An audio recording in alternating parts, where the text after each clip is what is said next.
Let's talk about how to get rostered in WoW Classic Era. This comes up a lot. WoW Classic's a fairly simple game, but it's important to understand that each class has specific responsibilities in a raid. And if you don't fulfill those, then it's going to be tough for you to get a roster spot because you'll be known as the person who doesn't do the thing. These responsibilities may not be immediately evident to a veteran gamer or WoW player. If you've only ever played retail, you might think, oh, I'm going to play Hunter. It's an amazing DPS class. Not the case in Classic. Some classes are, let's face it, support classes. And some specs are only viable like in PvP. And they're not often brought to a meta PvE comp. Now, class composition in Molten Core, Blackmoon Lair, not that important. But as you get into AQ40 and definitely in Nax, people rostering those raids are going to be a bit more picky. And while, yeah, sure, Nax could be cleared with 5 hunters in the group, that's not the meta, and people are not going to stray far from it. I get comments on YouTube or on stream sometimes where people wonder what class to make. My answer to that is always make what you enjoy. But if you don't know what you enjoy because you've never played the game, then this video might give some ideas on the class's play styles and responsibilities, what you'd be expecting to do in raid. But watching gameplay is another great way to figure out what you want to play.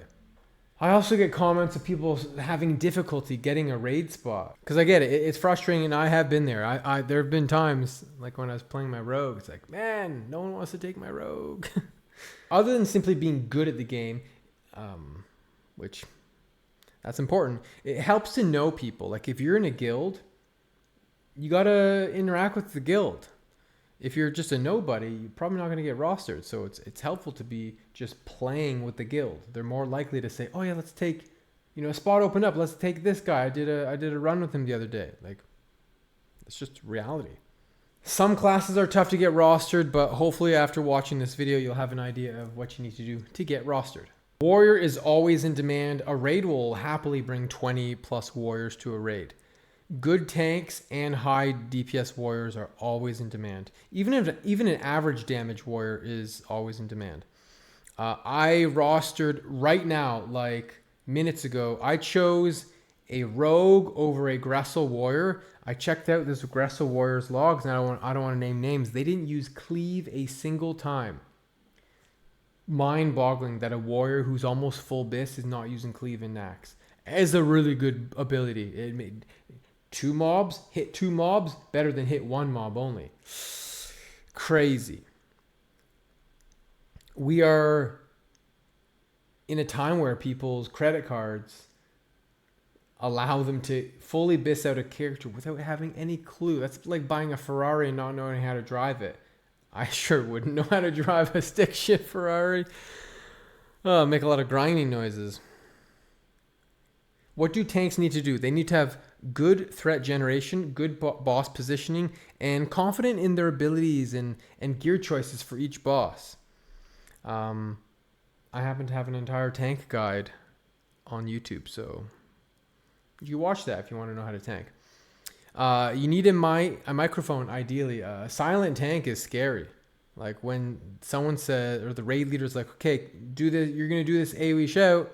That's when you use a limited invulnerability potion and then your AoE shout.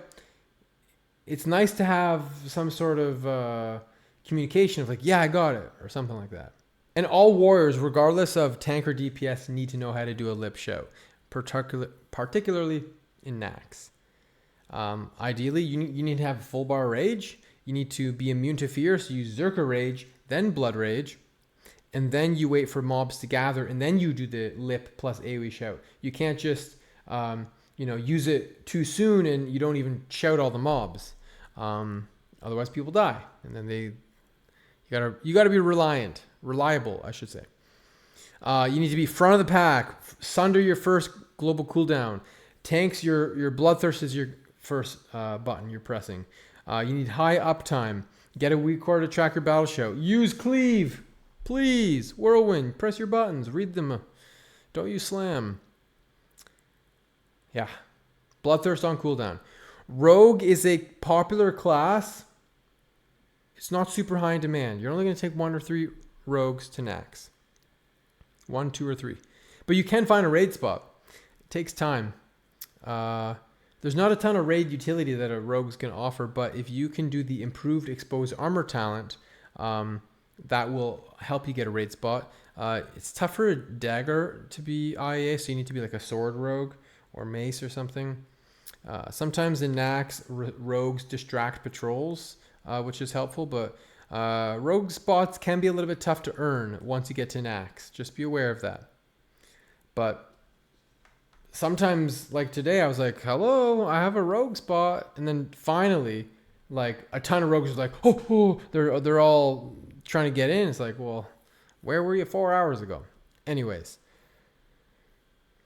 Hunter is a pretty popular class, but most do not know what they're doing, hence the term huntard.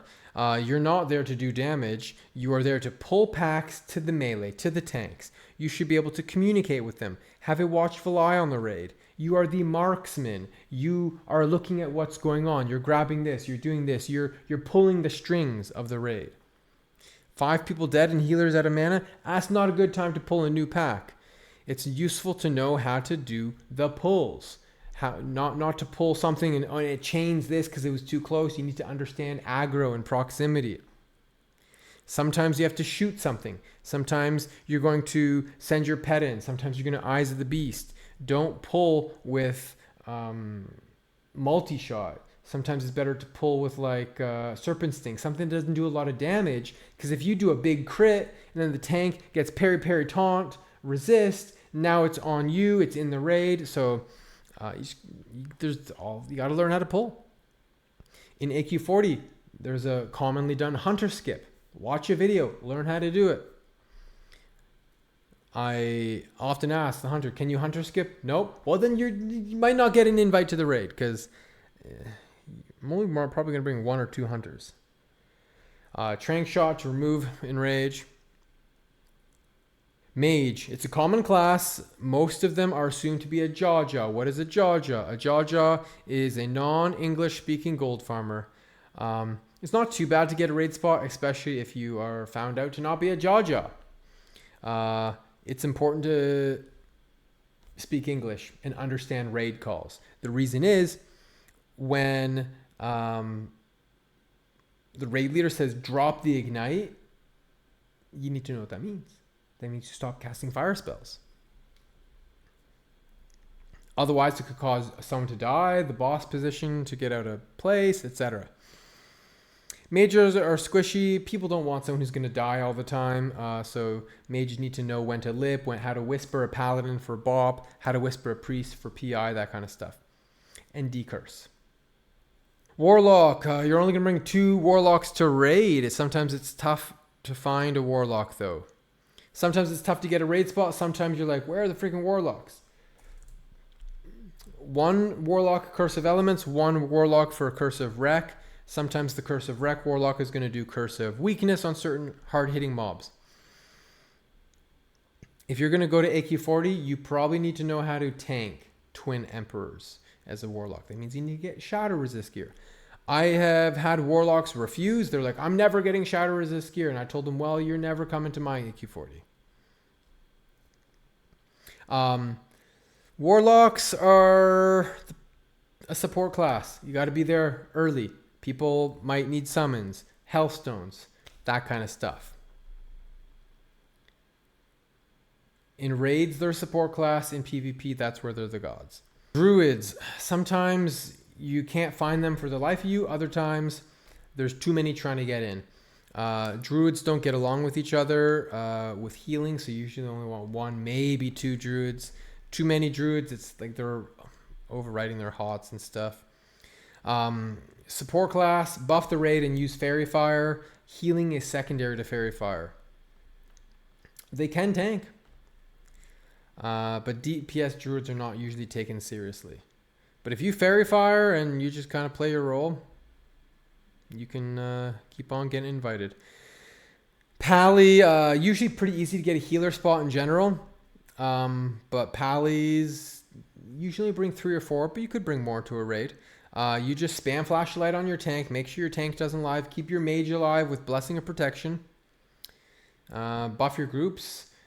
Use the Pally Power add-on on free assignment. It's always annoying when paladins do not have it on free assignment, and that's like you're not a team player. You need to be able to have the raid leader or someone with assist set what buff you're doing, and you just do it instead of having it not on free assignment and people have to whisper you, or you don't have the add-on, and it just makes it difficult to coordinate the buffs. If you're on Salvation, make sure you rebuff Salvation before a boss fight so that an off tank who now is DPSing doesn't kill themselves by pulling aggro. Priests are always in need on Horde. Similar to Paladin, Priest, only bringing 3 or 4 to a raid on Horde. But on Alliance, they're always needed. Roll Dwarf. Prayer of Healing on AoE, otherwise you're going to greater heal. Save Priest Shield or Flash Heal as an oh shit button. Once you're geared, you can do Power Infusion on a mage when they whisper you. Shaman are always needed. You're going to be expected to be Resto. Just drop Wind Fury, Strength of Earth, and Chain Heal. Pretty much. There's some fights you don't want to Chain Heal on, like Gluth. Careful with your totems. They don't want to have a mob run into them. Then you're wiping the raid with your totem. Sometimes you need to use Grounding or Poison Cleanse, Disease Cleanse. Your raid leader or more experienced shaman can guide you with that. That's how you get rostered. You need to work your way up. Some classes like healers can often join a raid when they're not that geared, but other classes like melee and casters, you got to hit your hit caps and that kind of stuff. So you got to work your way up. Whether you want to do GDKP or SR, there's lots of guilds, but you just got to know your role and how to play it. I hope that makes sense. So if you're having difficulty getting rostered, maybe you're a boomkin. You're like, I want to go as a boomkin. Well, you can play boomkin in PvP. Heal in the raid, get your boomkin gear. That's just the easy way to do it. If you're a warrior and you're trying to get into Nax with like blue items, it's not going to happen unless you're like top of the world warrior. And I've seen warriors in Dalrens beat warriors with full epic gear. It's because they know what they're doing. And then lastly, if you're one of those support classes, I get whispers. Oh, do you need a hunter carry? When I'm saying I only need a warrior. It's like, we already have our hunter. What is a hunter carry? You think you're going to do damage? I don't know. So you just got to understand the role, and it can be tough. Some classes can be tough to get those roles, but if you're good, you'll get in easy. If you're a great hunter puller, you'll get a spot like that. You just got to work on your role in the raid. If you enjoyed the video, drop me a sub and a comment. Catch me live on my Twitch channel, Dwarf Lord TV, to connect with me or say hi to me in game on any of my characters. Dwarf Lord out. And they say that the Dwarf Lord could save us. I'm not gonna pave here and wait. I'll hold on to the beard of the Dwarf Lord. Watch as we